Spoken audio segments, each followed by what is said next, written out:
जय माता की। मैं हूं डॉक्टर पुरुषोत्तम कुमार शास्त्री और आप देख रहे हमारा खास कार्यक्रम भविष्य दर्पण। आज हम बात कर रहे हैं कि कैसे करें पितरों का विसर्जन। देखिए, पितर पक्ष होता है और हम 15 दिन पितरों को नमन करते हैं।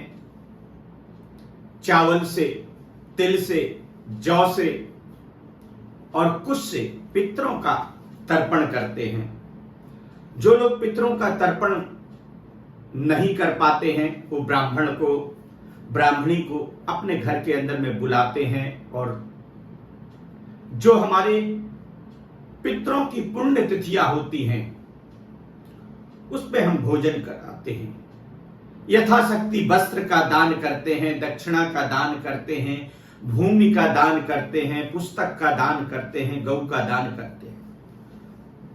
दर्शकों, ये पितर पक्ष हमारे लिए बहुत महत्वपूर्ण होते हैं।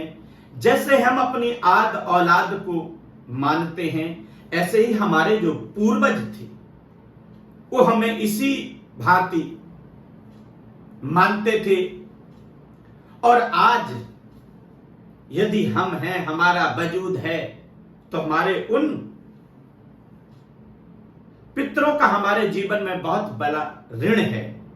और ये कहते हैं कि यदि हम अपने पूर्वजों का, पितरों का तर्पण नहीं करते, उनकी पुण्य तिथियों पर भोजन नहीं कराते, जिनकी तिथियां याद नहीं हैं, उनको हम यथा शक्ति किसी भी दिन पितर पक्ष में, किसी भी तिथि में ब्राह्मण को, ब्राह्मणी को दान करते हैं, वस्त्र देते हैं, भोजन कराते हैं। पर जब 15 दिन हो जाता है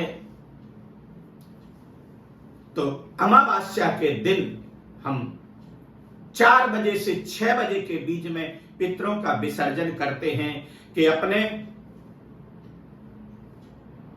एक नारियल ले लेते हैं और थोड़े से चावल और अपने उन सभी पितरों का आवाहन करते हैं कि जो भी पितृ देवता, मातृ देवता इस पितर पक्ष में आए थे, क्योंकि शास्त्रों में कहा गया है कि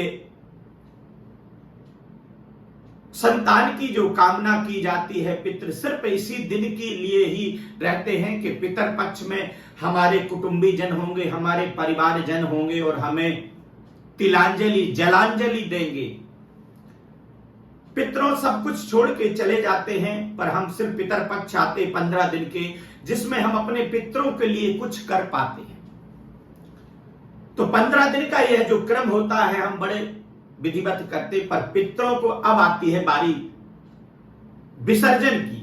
14 तारीख को अमावस पड़ रही है, सायंकाल 4 से 6 के बीच में विसर्जन करना होता। थोड़े चावल और एक नारियल लेकर के अपने सभी पूर्वजों का आवाहन करते हैं और थोड़ा फूल माला लेकर के और जाकर के अपने घर में उनका आवाहन करते हैं, जो हमारे घर की माताएं और बहनें होती हैं। फिर जाकर के आपके कोई तालाब है तो वहां जाकर के चावल और नारियल से विसर्जन करते हैं। किसी पवित्र नदी में जाकर के विसर्जन करते। यदि नदी तालाब नहीं है तो पीपल के वृक्ष में या बरगद के वृक्ष में जाकर के उनका विसर्जन करते हैं पितरों का, जिससे पितृ देवता आपके प्रसन्न होते हैं और आपको आशीर्वाद देते।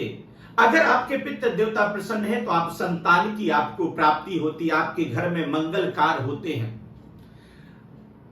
आपके व्यापार में वृद्धि होने लगती है। अगर आप किसी रोग से पीड़ित हैं और आप पितरों का विसर्जन करते हैं तो मैं ये कहता हूं कि इससे आपको लाभ मिलता है। दर्शकों, ये जो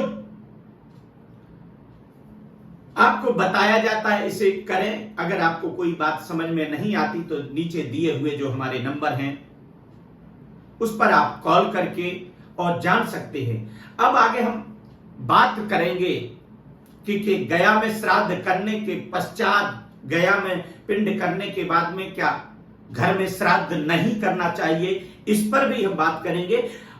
आप हमारे वीडियो देखने के लिए हमारे चैनल को सब्सक्राइब कर सकते हैं आइकन बटन भी दबा सकते हैं, और जिससे आने वाले हमारे जो वीडियो हैं आप तक पहुंच जाए।